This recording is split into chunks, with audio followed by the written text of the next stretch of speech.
রেস্টুরেন্টে গুলি চালানো গুন্ডাটিকে ধরার জন্য স্পেশাল ব্রাঞ্চের অফিসাররা আসে। ঠিক তখনই আরও একদল গুন্ডা গাড়ি নিয়ে সেখানে আসে আর অফিসারদেরকে বাধা দেয়। মায়া ওদেরকে উত্তম মধ্যম দিচ্ছিল, তখন কয়েকজন গুন্ডা মিলে তাকে ধরে ফেলে আর খুন করার চেষ্টা করে। ঠিক তখনই সেখানে পরশুরাম এসে উপস্থিত হয় আর তাকে বাধা দেয়, আর সুপার হিরোর মতো প্রত্যেক গুন্ডাকে পেটাতে আরম্ভ করে।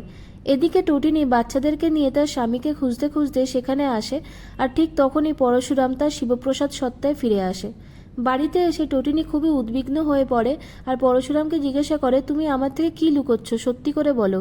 একজন ওয়েটার সে বলল যে তুমি ফাইট করেছিলে, তারপরে হঠাৎই তার কথাবার্তা পাল্টে গেল, যেন তাকে কেউ শিখিয়ে পড়িয়ে দিয়েছে।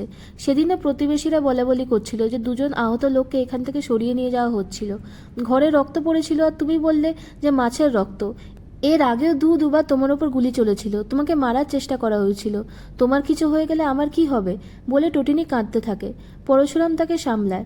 লাট্টু তার বাবাকে আলাদা করে বলে যে তোমাকে কেউ গুলি করতে পারবে না তো, একটা অ্যানিমেতে দেখেছিলাম সুপার হিরোকে ওরা গুলি করে মেরে ফেললো। লাট্টু কাঁদতে থাকে, যা দেখে পরশুরামের চোখে জল আসে। কিন্তু ব্যাপারটা সে সামলে নেয়, কারণ সে জানে একজন পিতা তার পরিবারকে রক্ষা করতে সবকিছু করতে পারে।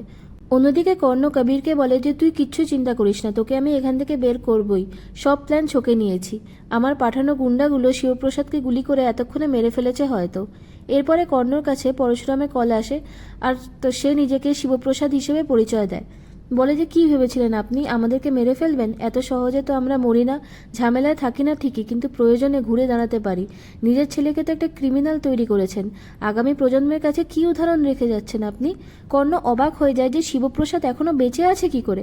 তারপরে সে গুন্ডাগুলোর ফোনে কল করতে গেলে বলরাম ফোন তোলে আর বলে যে পরশুরাম শিবপ্রসাদকে বাঁচিয়েছে। এরপরে আরাধ্যা আলাদা করে কবিরকে বলে, কেন জানি না আমার মনে হচ্ছে আমার জামাইবাবুই পরশুরাম।